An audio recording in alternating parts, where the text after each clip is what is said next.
Yeah, I mean, it is certainly true that this is a sinful world, and just as sinners take the word of Scripture and twist it, they also take the revelation in nature and they twist that. And Paul is very clear about that in Romans 1, for example.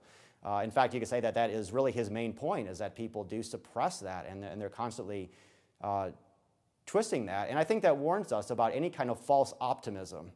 Natural law is not some sort of secret key that will suddenly bring all sorts of peace and harmony and end the culture wars. But at the same time, natural law does give us certain resources, certain ways that even though natural law is not a neutral kind of moral standard, I mean, it is God's revelation, it is a common moral standard, whether unbelievers like it or not. God is impressing his moral will upon unbelievers. And the fact is that in all sorts of ways, unbelievers do submit themselves to that.